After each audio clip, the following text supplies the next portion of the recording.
शिवछत्रपती पुरस्कार हा महाराष्ट्र गव्हर्नमेंटचा उच्च स्तरीय मानाचा पुरस्कार आहे आणि तो मला मिळाला वयाच्या 21व्या वर्षी. बुगी बुगी हा मला वाटतं भारतातला सगळ्यात पहिला डान्स रियालिटी शो.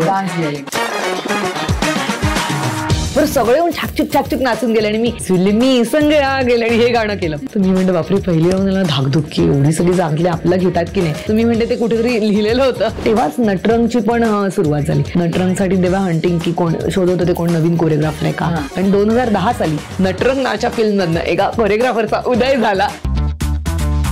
तू चक्क ऐश्वर्या राय त्याच्यानंतर दीपिका पदुकोण यांना पण ट्रेनिंग दिलेलं आहे. ताल चित्रपटासाठी जेव्हा बुगी बुगी केलं मी एमएटी वरनं जायचं, म्हणजे एमएटी होती त्या एमएटी वरनं मी तिला शिकवायला जाते आणि मला आठवतंय मी बाहेर किक मारते आणि समोर तिची गाडी होती. व्हॉट डू यू वॉन्ट, तुला काही मदत हवी का. मी ड्रायव्हरला म्हणलं नाही माझे चालू होईल, नशीब चालू झाली. अशा खूप गोष्टी आहेत. तेव्हा फिल्मफेअर केली मी, MTV अवॉर्ड्स केली, हे सगळं केलं आणि त्याच एका ह्याला मी पडले स्टेजवरती आणि माझं टेंडन रप्चर झालं. टेंडन रप्चर होणं ही खूप मोठी गोष्ट आहे कारण तुम्हाला तुमची त्यातच उचलता येत नाही. मी पायाला अशी स्लिंट लावायचे तर ते लावून काठी घेऊन मी डान्स क्लास सुरू केले होते. उर्वीला म्हटलं एक गाणं करायचं, आपण दोघी करूया, तू तुझ्याकडे कर, मी तिकडे आदिनाथ शूट करायला, इकडे अमर. छान तर दिसते असं माझ्याकडे माणूस आणि तिकडे 100% घेणारा माणूस असं. नमस्कार, मी फुलवा कामकर. आज कांचन अधिकारी म्हणजे कांचनताईंच्या बातो बातो मी या कार्यक्रमात मी आलेली आहे. मला खूप मजा आली. आम्ही खूप गप्पा मारल्या, खूप गोष्टी एक्सप्लोअर केलेल्या आहेत. तर हा कार्यक्रम जरूर पहा आणि त्याच्यासाठी बातो बातो मी या चॅनलला जरूर सबस्क्राईब करा, लाईक करा आणि कमेंट करा. थँक्यू.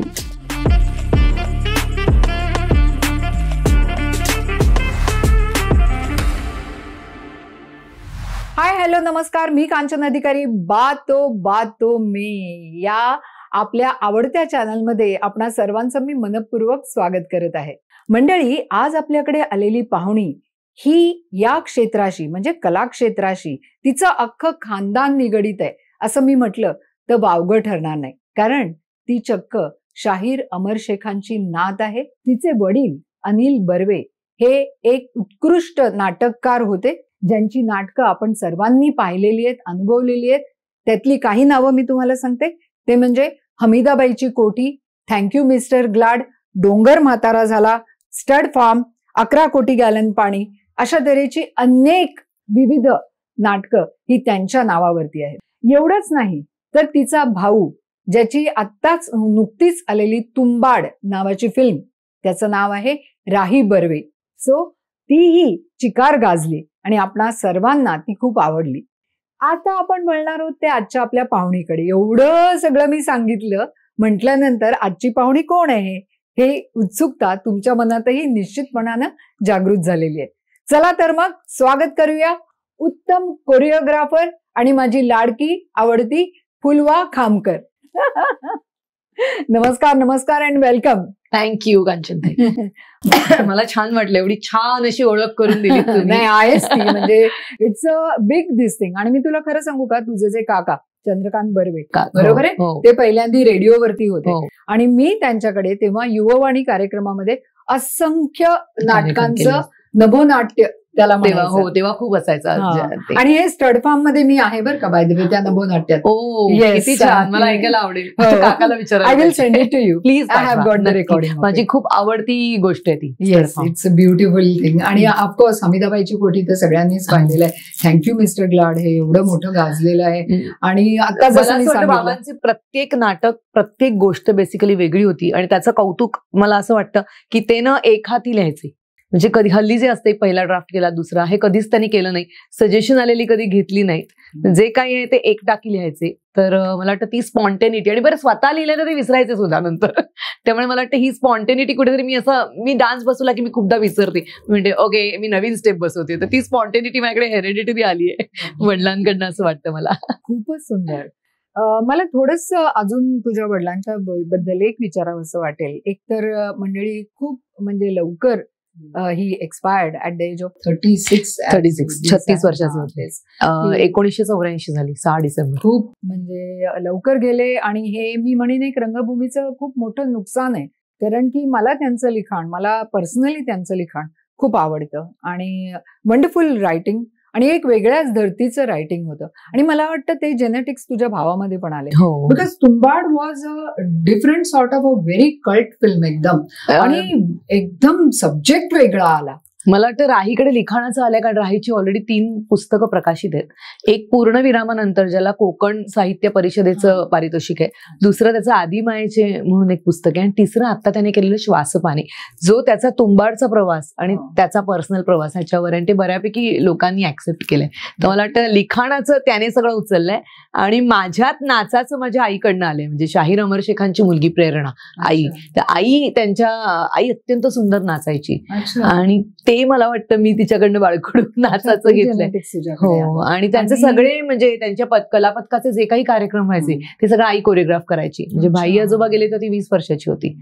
आणि मला आता एक पण मेन्शन करायला आवडेल कांचन, नेहमी बोलण्याच्या ओघात. आजोबा जेव्हा गेले तर आई 20 वर्षाची होती. त्यांचा एका कार्यक्रमाला बसला अपघात झाला आणि ती त्यांच्या मांडीवर झोपली होती, आणि ते ऑन द स्पॉट गेले. तेव्हा तिला वाटलं ते बेशुद्ध पडलेत, आणि त्या 20 वर्षाच्या मुलीने, म्हणजे तेव्हा तिने सगळ्यांना फोनाफोनी करून सगळ्यांना सगळं पथक ती घेऊन आली इकडे. आणि जेव्हा त्यांच्या मृत्यूपत्राचा दाखला तयार करायचा होता, तर त्यावर धर्म ह्या तक्त्यात तिचं म्हणणं होतं की तिने मानवता लिहिलं.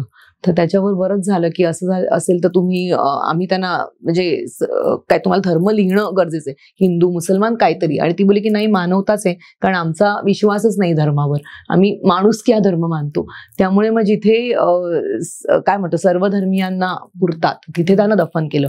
बरं, दफन पण अशासाठी केलं होतं, नॉट बिकॉज त्यांचं धर्म मुस्लिम होता, तर त्यांचं म्हणणं होतं की त्यांनी शेतकऱ्यांसाठी काम केलंय, त्यामुळे माझं शरीर हे मातीतच गेलं पाहिजे. सो मला असं वाटतं ही किती वेगळी माणसं होती तेव्हा. किंवा त्यांची आई जी होती मुनेरबी, तिने पहिला बुरखा फेकला. माझ्या नवऱ्याने मला सोडलं, माझ्या मुलांना मी बुरखा घालून नाही वाढवू शकत, आय हॅव टू वर्क. तर तसं मला असं वाटतं ते कुठेतरी जेनेटिक्स आपल्यात कुठेतरी येतात. मला वाटतं मी आणि राही नेहमी काम करताना आता सुद्धा की एखाद्याकडे किती काम आहे किंवा एखादा काय किती टॅलेंटेड असं बघण्यापेक्षा आम्हाला असं वाटतं माणूस म्हणून तो कसा आहे. तर त्यामुळे आम्ही अशा माणसांशी खूप कनेक्ट होत आलो. तर हे कुठेतरी बाळकडू मला असं वाटतं आजोबांपासून आईकडनं ते असं आलेलं असावं. आणि तुमचं ना काम थोडंसं नेहमी प्रवाहाच्या थोडं हटके आहे, म्हणजे मला ते जाणवलेलं आहे. आणि विच इज व्हेरी गुड की नेहमीच्याच मळलेल्या वाटेवरनं चालणं हे खूप सोपं असतं, परंतु प्रवाहाच्या विरुद्ध जाऊन एक वेगळं आपलं स्थान निर्माण करणं, इट्स व्हेरी डिफिकल्ट. आणि जे तूही केलंस, जे तुझ्या भावानेही करून दाखवलं, तू म्हणालीस तसं जे तुझ्या आईनी त्या काळात करून दाखवलं, एका 20 वर्षाच्या मुलीला ठाम उभी राहिली की मी हे असंच करणार. आणि मला असं वाटतं ते फार क्रेडिटेबल आहे. म्हणजे मी आता मी विचार करते, मी 20 वर्षाची असताना मी तसा कॉल घेऊ शकले असते का, असा निर्णय घेऊ शकले असते का. तर हे सगळं बोलण्याच्या. आता आपण वळूया, तू जेव्हा मला वाटतं तू कथ्थक शिकलेली आहेस, आशाताई जोगळेकर. परत 20 वर्षाची मी झाली, आईच्या वयाची असेल तेव्हा, जेव्हा माझे आजोबा गेले आणि मी ग्रॅज्युएट झाले. आणि मी आईला म्हणलं की आता मला खूप नाचायचंय. आणि कॉलेजमध्ये इतकं नाचून घेतलं, आणि लहानपणापासून by the way me gymnastic केले. मग मला जिम्नॅस्टिक मध्ये छत्रपती पुरस्कारही मिळाला. हा, छत्रपती पुरस्कार. वाव.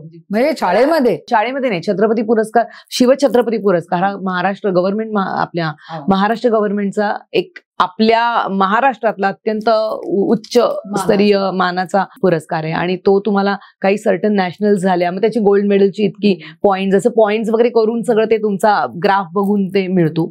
तर तो मला मिळाला वयाच्या 21व्या वर्षी. आणि मीनवाईल माझं कॉलेज झालं होतं जस्ट. आणि मग कॉलेजमध्ये खूप नाचले, side by side rhythmic gymnastic करायचे मी. जिम्नॅस्टिक्स मध्ये मला मिळाला. म्हणजे जिम्नॅस्टिकपेक्षा रिदमिक थोडा वेगळा क्रीडा प्रकार आहे, ज्याच्यात हातात ॲपरेटस घेतात, बॉल असतो, हूप असतो, रिबिन घेऊन करतात. तर असे ते ॲपरेटस घेऊन जो संगीताच्या तालबद्ध हालचालींवर केला जातो असा. हल्ली मग त्याचा वापर नाचात जास्त व्हायला लागला, जिम्नॅस्टिकचा, प्रॉप्सचा. सो तो झाला. आणि मग असं वाटलं की आता काय करायचं. आईला म्हणलं मला नाच करायचंय. मग ती म्हणली की मी म्हणलं मी एमकॉमला ऍडमिशन घेते, म्हणजे नाचता येईल कॉलेजमध्ये. तर माझं असं व्हायचं की परीक्षा जवळ आली की खूप टेन्शन मी घ्यायचे. तर मग तिने मला सल्ला दिला की त्यापेक्षा तू एखादी क्लासिकल स्टाईल शिक. आणि ती स्वतः भरतनाट्यम डान्सर होती, म्हणजे पार्वती कुमारांची पहिली शिष्य आई होती. आणि ते खूप रागावले होते तिने नाच सोडला नंतर म्हणून. तर ती मला म्हणली तू कथक कर. म्हणजे तो सल्ला आईचा मी मानला. स्वतः भरतनाट्यम डान्सर असून ती म्हणली तू कथक कर, कारण तुझा बाज जिम्नॅस्टिक केल्यामुळे. तिला माझा एक बाज माहिती होता की मी खूप तुडतुडी होते, मी इकडून तिकडून म्हणजे वरती की वॉर्डरोबवर चढायचं मी आणि राही चढायचं, उड्या मारायचं, हे माझे आवडीचे खेळ होते. जिम्नॅस्टिक केलं होतं. त्यामुळे तिचं म्हणणं होतं की तू कथक कर, जो फ्री स्टाईलकडे जाईल आणि जो तुझ्या म्हणजे माझ्या शरीरयष्टीला, माझ्या स्वभावाला जास्त साजेस आहे. म्हणून मग मी अर्चना नृत्यालयात माझ्या गुरु आशाताई जोगळेकरांकडे मी कथक शिकायला सुरुवात. जोगळेकरची आई. हो. आणि आता ऑफकोर्स ताईकडे मी काही असलं छोटं मोठं की तिला कॉल करून ताई असं आहे, ताई तसं आहे असं विचारते. कारण मला असं वाटतं की गुरु असणं खूप गरजेचं आहे कोणालाही.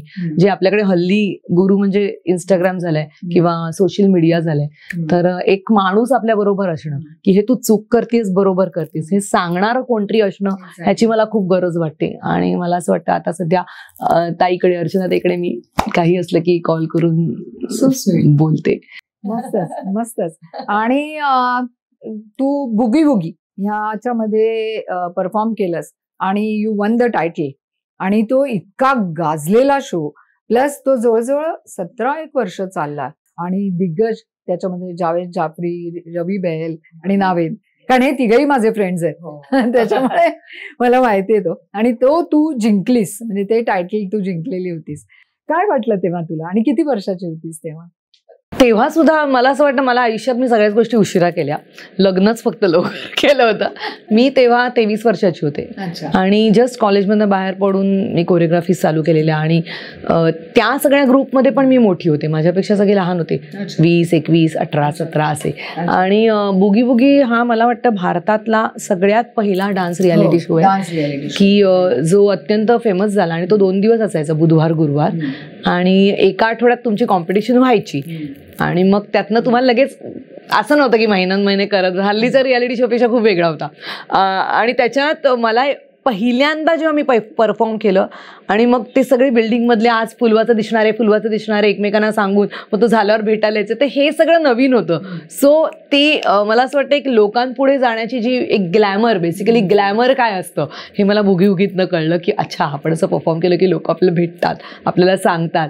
आणि त्याहीपेक्षा मला नाचायला खूप आवडतं कांचनताई. म्हणजे मी आता खूप लोकांना बघते, तर मी नेहमी हल्ली आता 50शीला आल्यावर मी विचार करते, अच्छा आपण काय काय केलं आयुष्यात, आपण असं केलं तसं केलं. आताची मुलं कुठे ते कंपॅरिझन करत असतो, आपण जज करत असतो स्वतःला सुद्धा. तर तेव्हा मला लक्षात येतं की मला सुरुवातीपासून खूप नाचायला आवडायचं, मला खूप प्रेम आहे नाचावर. म्हणजे मला एखादा परफॉर्मन्स करायचा तर मी 100 वेळा करते. तर बुगी बुगी जेव्हा केलं तर ती माझी एक सुरुवात होती लोकांपुढे स्वतःचं टॅलेंट घेऊन यायची. आणि तो गाणं पण मस्त होतं. सगळी नाही, मी कुठली गाणी घेतली ती मी सांगते. आईच्यामुळे पहिलं, तेव्हा ना 3 राऊंड व्हायच्या. पहिलं गाणं माझं होतं आई ए मेहरबान, नाही पहिलं होतं जुलमी संग आखलडी. 1 मिनिटाचा इंट्रो राऊंड असेल, बरं सगळे येऊन छाकछूक नाचून गेले आणि मी जुलमी संग आ गेले आणि हे गाणं केलं. तर मी म्हणलं बापरे, पहिली राऊंड धाकधुक्की, एवढी सगळी जागले आपलं घेतात की नाही. पण मी ती राऊंड क्लिअर झाली. सेकंड राऊंड प्रॉप राऊंड होती, त्याच्यात मी रिबिन केली, जो रिदमिक्सचाच माझा ॲपरेटस होता. सो त्यामुळे तो मला एक रिबिन गर्ल, असं बुगी बुगीत बऱ्याच जणांची रिबिन गर्ल फुलवा केल्यामुळे त्याचा वापर केला. आणि तिसरं मी गाणं घेतलं मेरा नाम चुनचुनचू. सो तेव्हा सगळी ब्लॅक अँड व्हाईट गाणी मी केली होती. आणि ती मला वाटतं आईमुळेच, अगेन कारण आई पूर्वीपासून आम्हाला जुनी गाणी ऐकवणं, नंतर वेगवेगळी पुस्तकं वाचायला देणं, हे सगळे आईचे संस्कार आहेत. म्हणजे तिला वाटत नाही तिने आमच्यावर कधी संस्कार केले, कधीच नाही वाटलं. पण कुठेतरी नकळत ना लहानपणापासून वाचन, वेगळी गाणी ऐकणं, जुनं ते सगळं. मग मी जुनी गाणी म्हणजे मज्जा, कारण त्याची जुन्या गाण्यांची जी गोडी आहे ना ती अजूनही मला, मेलडी, तर ते मला वाटतं तेव्हापासून मला मेलडी आहेत, एक्सप्रेशन्स आहेत. लाईक जसं मी म्हटलं की तू बुगी बुगीचं टायटल जिंकलंस, त्याच्यानंतर तू एकापेक्षा एक या ह्याच्यामध्ये पण आलीस. तेव्हा बुगी बुगीचं टायटल होतं 1997. मग 98ला मी लग्न केलं. त्याच्यानंतर अजून 1-2दा मी बुगी बुगीला अशीच जाऊन आले. मग एकापेक्षा एक आलं 2007ला. 2006ला असं झालं, ह्या सगळ्या पिरियडमध्ये, ह्या 7-8 वर्षाच्या पिरियडमध्ये मला मूल झालं, माझं लग्न झालं. मी मध्ये 1-2दा बुगी बुगीत जिंकून बाकीचं पण काय काय करून आले वगैरे. मग आसमा झाली मला 2004ला. तोपर्यंत आता रियालिटी शो मधून बाहेर आलो होते, माझे डान्सचे क्लास सुरू होते आणि असं मी करत होते. काय अशा डान्सिंग क्लासेस जे तुझे आताही जोरात चालू आहेत? 25 वर्ष झाली, मी 25वा शो केला मागच्या वर्षी. हो. सो 2006ला मला नावेदचा फोन आला की कैसी आहे तू, डान्स करी अभी तक? म्हणला हा, because I was a favourite फुलवा. आणि 2-3 वेळा मी येऊन गेले होते. तर तो बोलला की आम्ही पहिल्यांदाच बुगी बुगीचा मॉम स्पेशल करतोय, which is going to be 1 month, 1 महिन्याचा असणार. कारण जनरली बुगी बुगी 1 आठवड्यात संपायचं. तो पहिला असा सीझन होता की आम्ही 1 महिना महिना करतोय, तर तुला इंटरेस्ट आहे का? तर मी म्हणलं येस, तू आता आई पण आहेस. म्हणलं हो. आणि मग तो माझा एक कमबॅक झाला नाचाकडे. म्हणजे नाच शिकवणं वेगळं आणि आपल्या फील्डमध्ये येणं, एका ग्लॅमरपेक्षा मला म्हणायचं की लोकांच्या नजरेत येणं हे कुठेतरी मिसिंग होतं. तर मला वाटतं मी तो 2006चा शो केला आणि इट वॉज माय कमबॅक. मी अर्थात तो जिंकले. खूप स्ट्रगल होता त्यात. फॅमिली राऊंडमध्ये आई पण नाचली माझ्यावर. असं ड्युएटमध्ये मयूर, माझा खूप चांगला मित्र आहे मयूर वैद्य, मयूर आणि मी नाचलो. असं करत फायनली मी ती जिंकली आणि तो माझा कमबॅक झाला.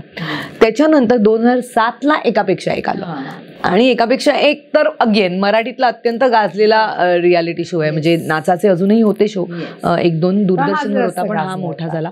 आणि मी लास्ट चॉईस होते कारण एक कोणतरी गळलो म्हणून मग मला फोन आला सरांचा, सचिन सरांचा. आणि मग मी सरांना भेटायला गेले आणि आम्हाला पहिल्या भेटीतच सर बोलले ठीक आहे युअर ऑन बोर्ड. आणि मला आठवत मी उडी मारली, हो मी करतेय, असं माझं झालं होतं. तर मला वाटतं एकापेक्षा एक झालं. आणि आय वॉज अ मेंटॉर. ते कोरिओग्राफर बघत होते आणि मी त्यांना जाऊन म्हटलं मला ना असं प्रॉपर्टी बिपर्टी नाही करतात, मला असं खूप फीलने करायला आवडतं. आणि मला असं मला असं वाटतं सरांना तसंच होतं की प्रॉप राऊंड कुछ झामे कर रहे, हा त्यांचाही पॅटर्न नव्हता. एकापेक्षा एकचा तो कधीच पॅटर्न नव्हता आमच्या. मोर ऑन द डान्सिंग आणि एक्सप्रेशन, स्टोरी टेलिंग असं. तर ते माझं कुठेतरी सुरू झालं करिअर. आणि मला असं वाटतं तिथे करिअर सुरू झालं मी म्हणते कारण मराठी इंडस्ट्री काय असते हे मला पहिल्यांदा कळलं. म्हणजे तोपर्यंत मी लावणी कधी बसवली नव्हती. म्हणजे एकच केली होती, चमचम करता हे गाण्यावर मी नाचले होते बुगी बुगीत, पण ॲक्च्युली लावणी ॲज सच मी कमी नाचले होते. तर सुकन्या सॅड्रिक माझ्याकडे आले, लॉट्समध्येच आले. म्हणजे असं काही कोणाला ही मुलं तुझ्याकडे असंही नव्हतं तेव्हा, चक्क चिट्स टाकलेल्या, त्यातनं ते दोघं आले. सो मी म्हणते ते कुठेतरी लिहिलेलं होतं की एकापेक्षा एक पण मी मराठी इंडस्ट्रीत प्रवेश केला. कारण तेव्हाच नटरंगसाठी पण ते शोधत होते. मग दुसऱ्या सीझनला, एकापेक्षा एकच्या पुढच्या सीझनला त्यांनी डायरेक्ट मला विचारलं की तू ज्युरी म्हणून की तू जिंकली आहेस. तर सुप्रियाताईंची खूप लाडकी आहे मी, होते मी. तर सुप्रिया सर म्हणाले की सुप्रियाला पण असं वाटतंय तू यावंच ज्युरी म्हणून. ओके आपण जाऊया. तर मी, मंजिरीताई आणि कीर्ती भवाळकर गायकवाड यांच्या एका पॅनलमध्ये मी, समोर सर. तर तिकडे मला वाटतं दॅट वॉज इट की एक त्या ठिकाणी जाऊन बसणं वॉज अ मोठी गोष्ट फॉर मी. की आणि मग तेव्हा एक सेलिब्रिटी सीझन झाला, तेव्हा मला मराठीतील सेलिब्रिटीज कळले आणि मग ती माझी सुरुवात झाली. आणि तेव्हाच नटरंगची पण सुरुवात झाली 2008ला. नटरंगसाठी तेव्हा हंटिंग की कोण शोधत होते, कोण नवीन कोरिओग्राफर आहे का, माझं नाव सजेस्ट केलं गेलं वगैरे. आणि मग ते ना सगळं एकत्र आलं. आणि 2010 साली सडनली नटरंग नावाच्या फिल्ममधनं एका कोरिओग्राफरचा उदय झाला. असं झालं काहीतरी. आणि मला खूप क्लॅरिटीने माहिती होतं की मला कॅमेरा हे माध्यम येत नाही. पण मग नटरंग आली, रवीला मी सांगितलं मला कॅमेरा कळत नाही, तुला काय स्ट्रेस घेऊ नको, तू नाच बसव बघ करू. मग तरी मी खूप अभ्यास माझा केला. OS काय असतो, वाईड काय असतो, मिड काहीच माहीत नव्हतं, कोणाला कधी असिस्टच केलं नव्हतं. मग नटरंग झाली, खूप काय काय झालं. आणि मग मला कुठेतरी कानावर यायला लागलं की मागून की अरे काय कशी केली शूट गाणी अमुक तमुक. आणि बेसिकली नटरंग जेव्हा आम्ही केली, हे खूप कमी जणांना माहिती की तेव्हा आमचा नाच डायनॅमिक शॉट्सच घ्यायचे नव्हते, हे ठरलेलंच होतं. जुनी सांगते ऐका आणि त्या जुन्या ज्या फिल्म्स आहेत आपल्या, तोच रेफरन्स अत्यंत सिम्पल, एवढाच घे कटिंग, हेच डोक्यात होतं आणि हेच मला सांगितलं होतं आणि त्याप्रमाणेच आम्ही काम केलं होतं. पण क्लोज मिड क्लोज वाईड, इकडनं गेलो इकडनं तरी काहीच असं, कारण तो पॅटर्नच नव्हता त्या गाण्यांचा आणि तो करायचा नव्हता. हा तेव्हा, आणि तेव्हा ते करायचं नव्हतं, हे बेसिकली ब्रीफिंग होतं. जर तसं डायनॅमिक करायचं तर मग मी त्याचा अभ्यास केला असता. मला माहिती होतं की आपलं अशीच फिल्म करायची, इतकंच घ्यायचे. सो नटरंग जेव्हा झाली तेव्हा त्या वर्षीची सगळी अवॉर्ड्स मला मिळाली, झाडून सगळी, एक अवॉर्ड सोडून असो. तर म्हणजे स्टेट अवॉर्ड मिळालं, झी गौरव मिळालं, कुठली आपली सिने सह्याद्री अवॉर्ड मिळालं, बरीच सगळी जी होतात त्या वर्षीची, मटा सन्मान पासन सगळी. आणि मग मला एक कुठेतरी कानावर येत होतं कुठून किंवा सांगायचं ना की हिला काय मिळाली कारण गाणीच चांगली होती. पण हे मी माझ्या प्रत्येक इंटरव्ह्यू मध्ये बोलले की माझ्या नशिबाने हे गाणं माझ्याकडे आलं. कोणीही कोरिओग्राफ केलं असतं तरी ती अजरामरच झाली असती गाणी. But finally it's a team work. स्टेप्सही त्यातल्या गाजल्या काही किंवा वॉट एव्हर. सोनालीचं अप्सरा गाजलं, तिच्या मुवमेंट्स काही गाजल्यात, त्याच्यावर मी कधीच नाही बोलले. पण मला हे डोक्यात एक असायचं की अच्छा आपण technically we are not strong, ही गाणी अजून बेटर व्हायला हवी होती, काहीतरी आपल्याला येत नाही. तर त्याच्यानंतर मी असं ठरवलं की आपल्याला कॅमेरा हे माध्यम कळलं पाहिजे, शिकला पाहिजे. आणि बेसिकली मला असं लक्षात आलं कांचन नाही, मी स्पोर्ट्स बॅकग्राऊंडचे होते, जिम्नॅस्टिक, त्यामुळे ना आय एम व्हेरी अम्बिशियस आणि काहीतरी कमी आहे पण हे मला माध्यम आवडलंच नसतं तर मी आलेच नसते इकडे. मला हे माहित होतं की हे सॉलिड आवडते आपल्याला, इथे आपल्याला राहायचंय, कॅमेऱ्यातनं बघावून आपल्या स्टेपची मजा येते ना, तो शॉट लावणं. त्यामुळे त्याच्यानंतर मी असंख्य फिल्म्स केल्या, ज्याची येईल त्याची फिल्म ऍक्सेप्ट केली. म्हणजे अमर, माझा नवरा अमर मला म्हणला, तू एक काम कर, तू पैसे बघूच नकोस, तुला शिकायचं ना कॅमेरा, तू समज तू पैसे घेऊन कॅमेरा शिकतेस, तू पैसे घेऊन. आणि कुठली अशी फिल्म झाली नाही की ज्याची कधी मी गोंधळ घातले, कारण मी ऑलवेज वेल प्रिपेअर्ड जायचे. त्यामुळे मग आणि मला एका आपल्याकडच्या डिरेक्टरनी सांगितलं होतं की तू एक काम कर, तू एडिटला जाऊन बस, तू एडिटला बसल्याशिवाय तुला कळणार नाही. मग मी एडिटला ना झाली गाणी की मी जाऊन बसायचे, डोकं खायचं मी, अच्छा हे आहे, मग हे, मग तो राईट बघायचं, लेफ्ट बघायचं. मग ह्या गोष्टी आत्मसात करता करता केवढी तरी जवळजवळ 100-200च्या वर फिल्म्स केल्या मी या 12-13 वर्षात. मग मला लक्षात आलं की आता असं आहे की ओके, मी म्हणत नाही मला खूप ज्ञान आहे, पण आय नो की मला माहिती असतं माझे शॉर्ट्स काय आहेत. मी डीओपीशी पहिली मैत्री करते, मला खूप भीती वाटायची, डीओपी या प्राण्याचीच खूप भीती वाटायची, बापरे काय असतं. मग अनेक फिल्म केल्या, एक अशी पण फिल्म केली ज्यात मला फुल राऊंड लावायला मिळाला, खूप शिकायला मिळालं. सो मी ह्या गोष्टी मी डीओपी कडनं शिकायला लागले की असं अच्छा असं बघायचं, मग हे करायचं. So this is it. नाच बसवणं हे लोकांना वाटतं फार सोपं काम आहे, पण मी तुला सांगते, जो कोरिओग्राफर असतो, आता मी एवढे फिल्म्स केले आहेत, म्हणजे चला ठीक आहे माझी करिअर मी आता बडबड नाही करत, but let me tell you one thing. See, a choreographer has to have the ज्ञान ऑफ, एक तर कॅमेरा तर झालंच, त्याला डान्स मुवमेंट्स बसवायच्या असतात, त्याला एक्सप्रेशन्सचं नॉलेज असणं अत्यंतिक गरजेचं असतं. At the same time, he should have the knowledge of the costume. At the same time, he should have the knowledge of the art direction. की इथे आपल्याला काय पाहिजे, कारण की एवढ्या फिल्म्स केल्या तेव्हा त्याच्यामध्ये तुम्ही जरी नुसतं फिल्म सिटीला गेलात तरी तुम्हाला तिथे मला ना इथे असं जरा मचाण बांधून दे, किंवा मला इथे फक्त एक कटआउट करून दे एका झोपडीचा, किंवा मला एक झाड बाबा त्याच्यात वरती काहीतरी झोपाळा बांधून दे. म्हणजे ह्या छोट्या छोट्या, कधी एखादी विहिरीचा असा एक हे बांधून दे, काहीही असेल मध्ये एक, like there are so many things. आणि आता याच्या पुढची स्टेप आता आपल्या समोर येऊ घातली, ती म्हणजे AI. सो त्यामुळे AI मधनं आणि CG, म्हणजे आता प्रेक्षकांना कदाचित या आमच्या टेक्निकल टर्म्स कळायला थोडासा प्रॉब्लेम वाटेल, परंतु CG हे एक असं टेक्निक असतं की ज्याच्यामध्ये तुम्हाला पाठची बॅकग्राऊंड जी आहे ती तुम्ही जी ठरवाल ती तुम्हाला मिळते, आणि त्याचे अँगल्स पण तुम्हाला विविध घेऊ शकता तुम्ही. It can't be a static also. So ते एक वेगळंच हे आहे. सो तुला काय वाटतं या सगळ्याबद्दल? बघा मी बारकाईनं प्रत्येक गोष्ट तुला मला असं वाटतं, जसं तुम्ही करेक्टली बोललात, ऍज अ कोरिओग्राफर ह्या सगळ्या गोष्टींचं नॉलेज पाहिजे, ओके. पण मी थोडं वेगळ्या पद्धतीने काम करते. म्हणजे माझं एक गाणं माझ्याकडे येतं, सपोज आता त्याचे CG करायचं, तर त्यातला जो टेक्निकल पर्सन आहे, प्रत्येकाचं एक टेक्निकल एक्सपर्टीज असतात. सो मी त्यांच्याबरोबर बसते की कॉस्ट्युम करायचंय, जेव्हा एखादं गाणं होतं तुम्हाला माहिती आपण ग्राफ करतो की गाणं कुठे, अच्छा आयटम नंबर आहे, पण आयटम नंबर मध्ये ह्या गोष्टी घडणार आहे, किंवा मॉन्टाजेस आहेत पण मॉन्टाजेमध्ये ही स्टोरी पुढे गेली पाहिजे. मग आपण त्याचे प्रत्येक शॉर्ट डिव्हिजन करतो, मग शॉर्ट डिव्हिजन प्रमाणे ते गाणं कुठे घडणार आहे, त्याचं लोकेशन काय, मग त्या लोकेशनला काय लागतं.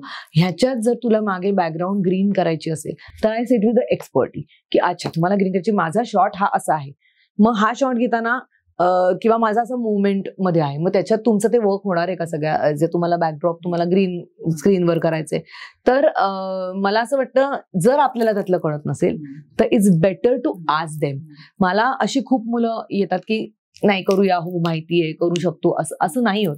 जर तुम्हाला आताची एक पिढी अशी आहे की ज्यांना खरंच सगळ्या गोष्टी माहिती, कारण त्या स्कूलमध्ये ते शिकूनच आलेत. माझी पिढी ना थोडी मध्ये आहे, नाही माझी खूप इकडे जाते नाही इकडे. तर अशा वेळी कुठलंही काम चांगलं होण्यासाठी त्या एक्सपर्टीजची बेसिक माहिती असणं गरजेचं आहे. आणि जर त्यातलं म्हणजे आपल्याला त्यातलं कळत नाही हे जरी तुम्हाला कळलं ना तरी इट इज बेटर आहे, कारण देन यू कॅन आस्क. मी आजही जाऊन डीओपीज बरोबर, अच्छा तो एक मध्ये आम्ही एक VV लेन्स वापरली, मी नव्हती वापरली ती लेन्स, की जेव्हा तो फोकस ह्याच्यावर असतो बाकी सगळं ब्लर असतं. मी आतापर्यंत एवढे वर्षात कुठल्याही फिल्मच्या गाण्याला वापरली नव्हती, मी आता वापरली आणि मला मज्जा आली. म्हटलं अरे वा, आपल्याला नेक्स्ट टाइम मी वापरता आली पाहिजे लेन्स, खूप मज्जा येते करताना.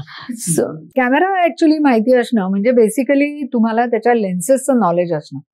आणि I also do the same thing की मी नेहमी कॅमेरामनच्या बरोबर हे डिस्कस करते. आय कॉल हिम आणि मी त्याच्याबरोबर बसून डिस्कस करते. प्लस त्याला दरवेळेला हे विचारते की आता नवीन बाजारात काय लेन्सेस आल्यात, because there are age old lenses also at the same time नवीन नवीन पण इंट्रोड्यूस होत असतात. त्यामुळे ह्या गोष्टींचं नॉलेज आपल्याला असणं, कारण त्या लेन्सेस वापरल्याने जो एक इम्पॅक्ट येतो समोरून, सो तो इम्पॅक्ट काय म्हणजे वेगळाच असतो, मजा असते. आणि मला असं वाटतं खूप म्हणजे मला नेहमी असं वाटतं कांचन, आपण काम करताना खूप मज्जा यायला पाहिजे. आपण कोणाला दाखवायला काम करत नाही, आपण आपल्यासाठी करतो, आपल्याला आवडतं. पैसे तर आपण कमवणारच आहोत, पण ते प्रॉडक्ट बनवताना जी मज्जा येते ना, जसं नाच करताना मला येते, ती मज्जा मला असं वाटतं सेटवर येते, आली पाहिजे. म्हणजे माझ्या सेटवर तरी आम्ही खूप मजा करतो. किती स्ट्रेस असला तरी शिव्या गाळ आणि आरडाओरडा माझ्या सेटवर कधी होत नाही, कारण ती सवयच नाही, अनलेस अँटिल कोणी खूपच गडबड केली तर. पण मला असं वाटतं की तुम्हाला टेक्निकल गोष्टी कळायला पाहिजेत. म्हणजे हल्लीच्या नवीन मुलं मला जी भेटतात त्यांना मी सांगते, तुम्ही या माझ्याबरोबर सेटवर राहा, जस्ट बी हेल्प मी. गाणं कसं लिहायचं, म्हणजे तुमच्यासाठी सीन्सची प्रोसेस आहे, त्याची माझी गाण्याची प्रोसेस की अख्खं गाणं लिहायचं बीट वाईज, कुठल्या शॉटला कुठला, हा सगळा हातात ऑन पेपर असल्याचे आम्ही कधीच सेटवर जात नाही. सो हा सगळा अभ्यासही आपण करतो, कारण तोच तुझं एडिटला गाणं कसं दिसतं हे तुला आधी माहिती पाहिजे. एक्झॅक्टली. हे मला असं, आणि मला ह्याचा उपयोग, मी मासा नावाची मग शॉर्ट फिल्म केली 2022ला, तर तेव्हा मला त्याचा खूप उपयोग झाला. आणि राहीचा स्टोरी बोर्ड खूप गाजला तुंबाड नंतर. आणि मला कुठेतरी, आम्हाला दोघांनाही ना ती प्रिपेअर व्हायची सवय कुठेतरी, त्याला त्याच्या कामात. तर त्याने माझ्या डोक्यात हे घातलं होतं की सेटवर जाताना प्रिपेअर पेक्षा तुझी फिल्म प्रोड्युसरने पैसे लावलेले असतात, सो तो पैसे लावतो म्हणून काही पण शूट कर. नाही तर मला असं वाटतं तुझी जेवढी फिल्म आहे त्याच्यापेक्षा थोडी 10-20% जास्त होऊ शकते, त्याच्यावर फिल्म नाही होऊ शकत आणि नाही झाली पाहिजे. हे सगळं गाण्यात, हे सगळं फिल्ममध्ये, आणि ह्या सगळ्या टेक्निकल गोष्टी ह्या आत्ताच्या पिढीला माहिती पाहिजेत जर तुम्हाला या फिल्म फील्डमध्ये यायचं असेल तर. तुला जसं अमृता खानविलकर मिळाली, त्याच्यानंतर सोनाली कुलकर्णी मिळाली, म्हणजे नवीन नटरंगमध्ये, की ज्या म्हणजे अगदी एस डान्सर्स असं मी म्हणेन मराठी इंडस्ट्रीतल्या, परंतु तू चक्क ऐश्वर्या राय, त्याच्यानंतर दीपिका पदुकोण यांना पण ट्रेनिंग दिलेलं आहेस. तर ते सांग, कुठल्या चित्रपटासाठी कुठलं गाणं होतं आणि कधी आणि कसं एक्सप्रेशन द्यायला शिकवलं, आणि हाऊ दे वेलकम्ड यू. एकतर ताल चित्रपटासाठी जेव्हा बुगी बुगी केलं, त्याच्यानंतर अचानक मला रवीचा फोन आला, असून तेरा नंबर दिया है अभी, Subhash Ghai will call you वगैरे. ओके. मग त्यांनी मला फोन केला, मी त्यांना भेटायला गेले, तर ते बोलले की त्यांची ताल ही जी फिल्म आहे त्याच्यात ऐश्वर्या राय यांना आपण एक योगा टीचर म्हणून दाखवलंय, तर त्याच्यासाठी तू काही तिला ट्रेनिंग कर वगैरे. म्हणजे ओके. मी 15 दिवस त्यांच्या ऑफिसवर आम्ही जायचो सकाळी, आणि I use to train her. So ती एक अपॉर्च्युनिटी मला मिळाली. त्याच्यावरती नुसतीच अपॉर्च्युनिटी मिळाली मी करायची अक्कलच नव्हती. आणि तेव्हा नाही, पण काय म्हणजे कसं तू केलं ऐश्वर्या राय, आणि त्यांची तेव्हा हम दिल दे चुके ही फिल्म सुरू होती. माझा काही कॉन्टॅक्ट नाही, पण ब्युटी ऑफ इंडिया. आणि प्लस मला असं नेहमी वाटतं की मी ह्याच्याबद्दल नेहमीच बोलते, पण एवढ्या वर्षात आय नेव्हर वन्स गॉट, मला पाहिजे ते.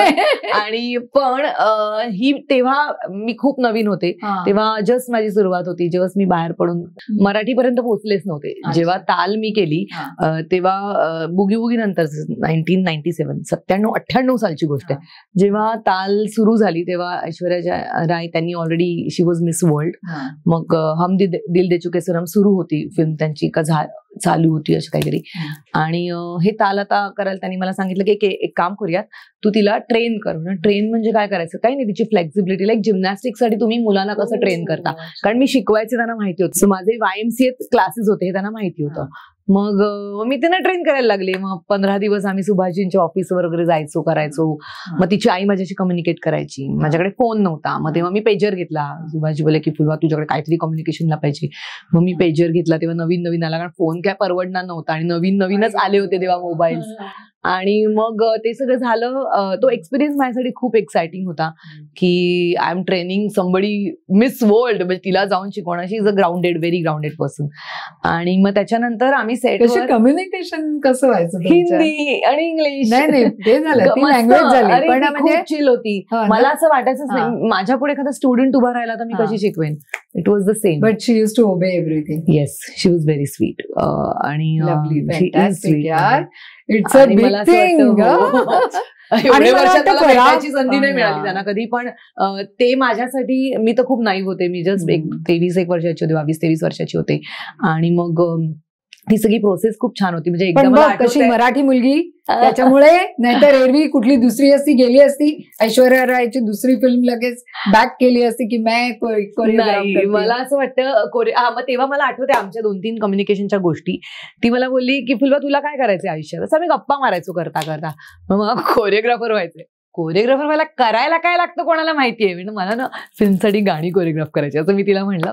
तोपर्यंत मी फक्त कॉलेजमध्ये कोरिओग्राफी करायची. ती बोलली वाव वगैरे असं. म्हणजे हे मला आठवते आमचं काही काही कम्युनिकेशन. एकदा मी MAT वरनं जायचे, म्हणजे MAT होती. आईने मला 19व्या वर्षी MAT घेऊन दिली की ही खूप मुलगी धावपळ करते. आणि ऑफकोर्स आमची परिस्थिती नव्हतीच, म्हणजे बाबा गेल्यानंतर लोन बिन तर एवढं होतं आईकडे डोक्यावर.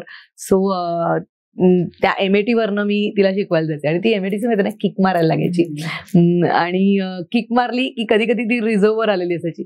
तर मला आठवतंय मी बाहेर उभी किक मारते आणि समोर तिची गाडी होती. तेव्हा मला आठवत नाही गाडी ती मस्त. आणि तिने मला गाडीतनं खाली करून व्हॉट डू यू वॉन्ट, तुला काय मदत हवी का? मी ड्रायव्हरला म्हटलं नाही माझी चालू होईल. नशीब चालू झाली. सो अशा खूप गोष्टी आहेत छोट्या छोट्या. आणि मग त्याच्यानंतर काय मग मला वाटतं दॅट वॉज 98. मग माझं लग्न झालं. मग माझा एक मोठा ऍक्सिडेंट झाला बाय द वे.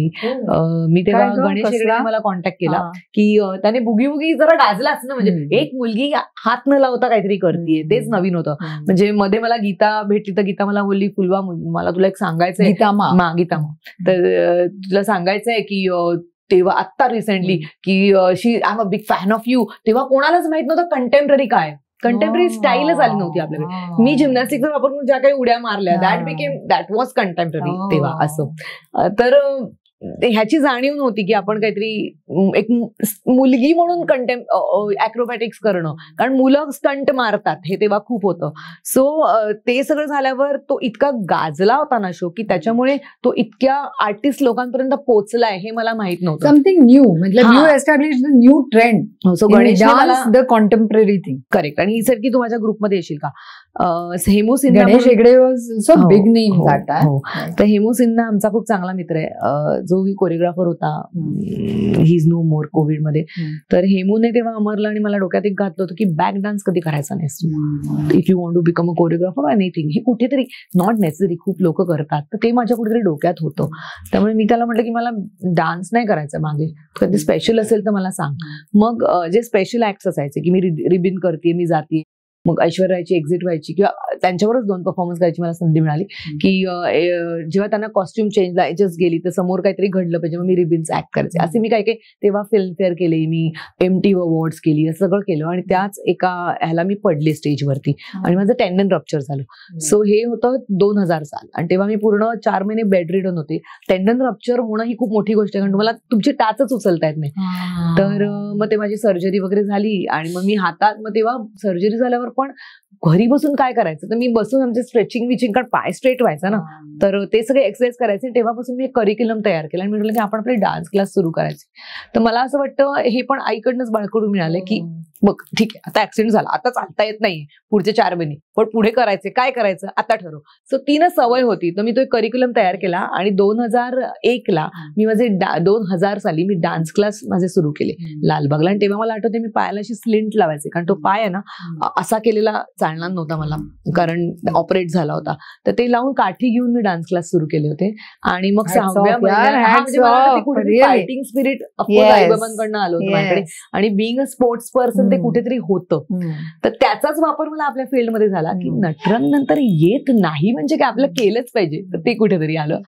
मग बऱ्याच वर्षांनी DID सुपरमॉम नावाचा एक हिंदीतला कार्यक्रम मी केला, अगेन रियालिटी शो केला. तेव्हा मला बऱ्याच जणांनी सांगितलं काय गरज आहे, तू तर आता मराठीतली एक एस कोरिओग्राफर आहे, हे काय वगैरे. म्हटलं ठीक आहे, पण मी रियालिटी शो मधनच आली ना, आणि मला जर मॉम स्पेशल साठी विचारलंय, that was for all normal लोकांना, म्हणजे कोणी सेलिब्रिटीज नव्हते, तर मी जाणार. आणि मग तेव्हा 4 महिने तसे काही काम नसतं, जून जुलै ऑगस्ट सप्टेंबर पावसाळा असतो, असं म्हणून मी तो रियालिटी शो केला. त्याच्यात पहिल्या 5 मी होते. ऑफकोर्स त्या जिंकवणार नव्हतेच मला, ते नंतर मला गेम्स म्हणजे I think reality show is not it is a reality show की तुम्ही तुमचे खरंच टॅलेंट बघून जिंकवणारे शो कमी आहेत आपल्याकडे. एकच होता पण तो. मला तुला तेच विचारायचंय की खरंच टॅलेंट वर बघून जातात का चॅनल डिमांड, बाकीच्या काही गोष्टी किंवा हे ते? नाही, बाकी बऱ्याच गोष्टी असतात. पण अगेन मी स्वतः रियालिटी शो मधून आले, मी स्वतः आतापर्यंत करते, मी ज्युरी पण होते. तर मला असं वाटतं तुमचा दृष्टिकोन काय रियालिटीकडे बघायचा, शोकडे. हा, ते काय माझ्यावर चिटिंग करतात मी ते बघायलाच जात नाही. मला एवढंच होतं रियालिटी सुपरमॉम करण्याचं माझं तेव्हा कारण असं होतं की मी बऱ्याच वर्षात बुगी नंतर हिंदी कुठेच नव्हते. मला ते बघायचं होतं वातावरण कारण मी शिकवते पण मी करते की काय आहे. आणि मला तेव्हा वाटलेलं टेरेन्स आणि त्यांच्या टीम्स असायच्या. आमच्या वेळी त्या टीम्स बदलल्या, जे मला खूप नंतर कळलं. तोपर्यंत मी ऑलरेडी 3 ऑडिशन देऊन पुढे गेले होते आणि त्यांनी मला सिलेक्ट केलं होतं. त्यामुळे मी बागे नाही गेले. आमच्या वेळी सगळी यंगर जनरेशन होती तेव्हा. पण ठीक आहे. पण त्याच्यात गेल्यावर मला हे लक्षात आलं की अच्छा, असे रियालिटी शो सध्या सुरू आहेत, तर हे समजून घ्यायला मला तो करायचा होता, जो मी केला. त्यामुळे जिंकणं हा माझा एमच नव्हता. मी बेस्ट डान्स इंडिया डान्स मध्ये काय, what is the culmination I was 5th and I had done the best performance. आतापर्यंत त्यांचे सगळे बेस्ट माझे होते, पण I was given 5th, but that's okay. I was a professional आणि त्यांचे काही फंडे त्यातून तुला काही फायदा झाला? मला फायदा झाला तो माझ्यासाठी. ऑफकोर्स मी फिल्म केली ना, मग त्याच्यातनं फायदा असा झाला की फारा मॅमना मी भेटले.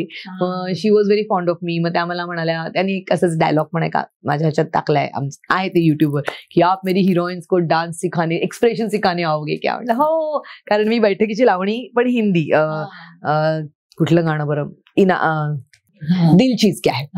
सो दिल चीज क्या है मी लावणी केली. मी म्हटलं आपण लावणी हिंदीवर करूया, सो लोकांना शब्द कळतील आणि लावणीचा बाज करेल. आणि मी बैठकीची केलेली, सो मी खालीच उठलेच नव्हते त्या लावणीमध्ये. सो एनिवे, तर मग त्याच्यानंतर फारा मॅमनी मला मनवा लागे या गाण्यासाठी, म्हणजे हॅपी न्यू इयर फिल्मसाठी, मग एक त्या छोटासा पहिला 1.5 मिनिटाच्या चान्ससाठी मला बोलावलं होतं. मी त्यांना असिस्ट केलं. म्हणजे एवढ्या सगळ्या वर्षात मी, मला वाटतं असिस्ट फक्त फारा मॅमनाच केलंय. आणि शी इज व्हेरी स्वीट. मला आवडतं, म्हणजे कधीही मेसेज गेला बोलतात त्या, शी इज ऑलवेज इन टच. आणि असं नाही झालं की आता मी ही गाणं केलं तर मी पुढची ते गाणी करू का, तर ते मला वाटतं तो माझा पॅटर्नच नव्हता कधी, की जे समोर येईल ते काम करत गेले. किंवा बॉलिवूडमध्ये जाऊन एक सॉलिड गाणं करायचंय हा एमच नसल्यामुळे जे आवडतं ते आम्ही करत गेले आणि तसेच ऍक्सेप्ट करत गेले जे काही येतात प्रोजेक्ट. त्याच्यानंतर तू हम्पी मध्ये पण गाणं केलंस आणि ते पण गाणं, आणि त्याला तुला झी गौरव आणि फिल्मफेअर हे दोन्ही मराठी फिल्मफेअर महत्वाचे दोन्ही अवॉर्ड मिळाले. सो त्याच्यामध्ये ते सोनाली माझं बॉन्डिंग खूप वेगळं आहे. आणि हम्पीचं पण अमलेंदू चौधरी वॉज डीओपी, प्रकाश पुंटेची फिल्म आहे, व्हेरी गुड. त्यामुळे आम्ही ते परत, मी ना कांचन ते आयुष्यात जाऊन सगळं ऑन द स्पॉटच केलंय. म्हणून म्हटलं स्पॉन्टॅनिटी जी काही बाबांकडनं आली आहे, आईकडनं आली आहे, की जायचं म्हणजे अच्छा आता हे मी केलंय, रेखी केली आहे आणि आता मला शॉट लावायचा आहे, नाही हे आमच्या सीन मध्ये आम्ही वापरले नाही. असं करत हम्पीमध्ये मला उरली सुरली लोकेशन दिली. मी एवढी चिडवते, म्हटलं प्रकाश मला उरली सुरली लोकेशन देऊन आम्ही तिथे ग्राफ करत होतो. आणि तिथे पण गाणं मला रात्री मिळालं, उद्या सकाळी शूट. मग मी जाता गाणं ऐकलं, मी ऑन द स्पॉट बसवायचे, सोनाली करायची, आम्ही शूट करायचो. अशा पद्धतीने झालं ते गाणं, पण ते खूप छान वर्क झालं. आणि मला वाटतं कुठेतरी आपल्याला ती म्हणतात ना झटपट केलेली रेसिपी असते ती, पण कुठेतरी एक ती सवय आहे ना कॅल्क्युलेशन करायची गाण्याची. म्हणजे कसं की आता हे इकडे झाला शॉर्ट डिव्हिजन असते आपली, हे असतं आपल्याला लोकेशन. सगळ्यात बेसिकली कसं असतं माहितीये का, की सर्वांगाने ते नटत असतं. जसं स्टूल हे 4 त्याला पाय असलेच पाहिजेत, एक पाय नसला तरी स्टूल उभं राहू शकत नाही, तसं असतं ते. तुम्हाला जे प्रॉप्स पाहिजेत त्या पाहिजेत, लोकेशन पाहिजे ती पाहिजे, तुम्हाला आर्टिस्टला ते परफॉर्म त्यांनी चांगलं केलेलं असलं पाहिजे, डीओपी चांगला पाहिजे, म्हणजे विविध गोष्टी. It's a team work after all. पण आय एम व्हेरी ग्लॅड की तुला त्याला अवॉर्ड मिळालं, म्हणजे जे की तुला करायला हवं होतं. त्याच्यानंतर तुझं मितवा मधलं पण सावरे पण मला बऱ्यापैकी सावरे परत, आणि मागच्या वर्षी जवळजवळ नटरंग नंतर मला परत स्टेट अवॉर्ड मिळाला लॉकडाऊन या फिल्म मधल्या गाण्यासाठी, जे अंकुशवर आम्ही चित्रित केलं होतं. कुठलं गाणं? चाव म्याव म्हणून होतं, खूप गोड गाणं आहे. चाव म्याव असं गाण्याचं नाव आहे, लॉकडाऊन फिल्म मधलं. ती मला वाटतं कोविड नंतर मी लगेच केली होती फिल्म. सो या काहीतरी करत राहते. आता लेटेस्ट एक नाटक करते मी, एक तिची गोष्ट म्हणून. सो एक कुठेतरी 30 तारखेला म्हणजे आम्ही जून मध्ये हा शूट करतोय, त्यामुळे 30 जूनला ते नाटक आम्ही ओपन ऑलरेडी आम्ही केलं, कारण NMSCC कडनं मला इन्व्हाइट आलं होतं की तुम्ही काहीतरी करा. मग त्या निमित्ताने तो एक दीर्घांक करू म्हणून म्हणत आता 2 अंकी नाटक झाले, ज्यात माझी लेक आसमा परफॉर्म करते माझ्या बरोबर, ओंकार गोखले आहे ज्यांनी थांबायचं नाही ही फिल्म लिहिली आहे, आणि 12 डान्सर्स आहेत. विराजस कुलकर्णीने डिरेक्ट लिहिलंय आणि विराजस आणि सूरज पारसनेच डिरेक्ट करतात. सो मला असं वाटतं की काहीतरी नवीन, एवढी म्युझिकल्स आपण बघितली तर आपल्या थिएटरमध्ये बसू शकेल, खरंच आपल्या इथे फुल असेल असं काहीतरी करावं. आपल्या इथे ऑपरा हे खूप कमी बसवले जातात. आणि मला दुसरं एक हिला आता जाता जाता विचारावं असं वाटतं की तू लावणी म्हणू नकोस, गरबा म्हणू नकोस, दांडिया म्हणू नकोस, कॉन्टेम्पररी म्हणू नको, अरे विविध फॉर्म्स हे तू म्हणजे शिकवतेस पण, आणि त्याचे युट्यूब वरती तुम्हाला बऱ्याच ठिकाणी बघायला मिळेल. आणि you can follow that also. ज्यांना डान्स शिकायची आवड असेल त्यांनी प्लीज फुलवा कामकर असे युट्यूब वरती टाका. तिचे विविध डान्सेस आणि डान्सचे प्रकार त्याच्यामध्ये तुम्हाला बघायला मिळतील. आणि तुमची आवड तुम्हाला वृद्धिंगत करायची असेल, त्यातून जास्त शिकायचं असेल तर जॉईन हर क्लासेस. ओके, आता 25 वर्षाची परंपरा आहे. येस, ऑफकोर्स का नाही. तुझं म्हणजे एकंदरीत मी म्हणेन की अ कम्प्लीट डान्सर असं मी म्हणेन. कारण का एक अमुकच डान्स फॉर्म तू शिकवतेस किंवा तुला येतो असं नाही. लॉकडाऊन मध्ये तुझा आणि उर्मिला कानिटकरचा काय अफलातून झाला होता तो. How you did it. Short division. Urmila म्हटलं एक गाणं करायचंय, आपण दोघी करूया, तू तुझ्याकडे कर, मी तिकडे आदिनाथ शूट करायला, इकडे अमर. आणि अमरला म्हणजे पहिला शॉट ओके असतो आणि मग तो इतका कंटाळतो, म्हणलं नाही अजून बेटर व्हायला, छान तर दिसते असं माझ्याकडे माणूस, आणि तिकडे 100 टेक घेणारा माणूस असं. आणि मग आम्ही ते गाणं डिवाइड केलं प्रॉपर. मी लाईन्स लिहून गाणं फिल्मचं कसं करतो, हसता हुआ नूरानी. पण इतका मी तो व्हिडिओ जेव्हा आउट झाला तुझा, खूप कमीत कमी 7-8 वेळा तरी मी तो पाहिला असेल. तर ते माझ्या घरी तिच्याकडे, मग वरनं एक टॉप शॉट मग असे आम्ही ते मॅच केले. मग इकडनं इकडे जाणार आहोत कॅमेरा, तर तिकडनं आला पाहिजे. हे सगळं आम्ही डिवाइड करून ते मी आणि आदिनाथने मिळून केलं की मी इकडे सगळं डिव्हिजन करून दिली, तो तिकडे, असं करून आम्ही ते गाणं केलं. ते एक गंमत. कारण लॉकडाऊन मध्ये मला असं वाटतं जास्त सोशल मीडियावर मी ऍक्टिव्ह झाले.